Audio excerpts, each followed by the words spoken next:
BADC থেকে বীজ কিনে প্রতারিত হয়েছেন রাজবাড়ীর ৪,০০০ পেঁয়াজ চাষি।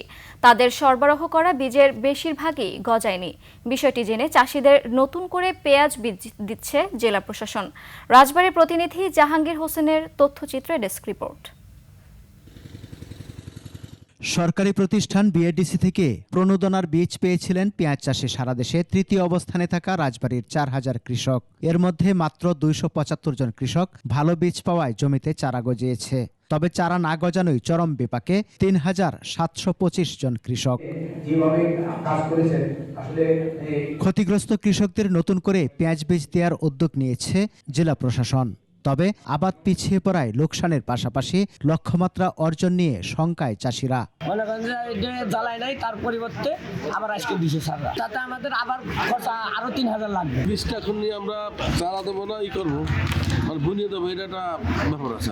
এখন যা পাইছি আমরা চলার মতন কিছু একটা ব্যবস্থা হয়েছে, ওই সময়তে একেবারে টোটাল বন্ধ ছিল।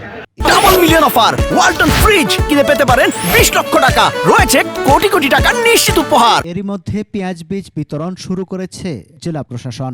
ফলন যাতে ভালো হয় সে বিষয়ে পরামর্শ দিচ্ছে কৃষি বিভাগ। ১৫ তারিখের মধ্যে যদি বীজ দিয়ে দেয়, এই মাসে ১৫ দিন, আগামী মাসে ১ মাস, ৪৫ দিন সময় পাবে। সেই ক্ষেত্রে ৩০ থেকে চারা যদি বপন শুরু করে ৩৫-৪০ দিন চারা বপন করলেও মাঠ পর্যায়ে এই চারা যাবে এবং চারা কৃষক সঠিকভাবে পেঁয়াজ আবাদ করতে পারবে ইনশাল্লাহ। পেঁয়াজ বীজ যদি আজকে বপন করে এবং এই সপ্তাহে বপন করলেও এই ক্ষতি তারা পুষে উঠতে পারবে এবং এরপরেও যদি তাদের আর কোনো সমস্যা হয় আমরা তাদের পাশে আছি, আমরা সহায়তা করব। ক্ষতিগ্রস্ত কৃষকরা যাতে ক্ষতি পুষিয়ে উঠতে পারে সে ব্যাপারে তাদের সব ধরনের সহযোগিতা দেয়া হবে বলেও জানায় কৃষি বিভাগ।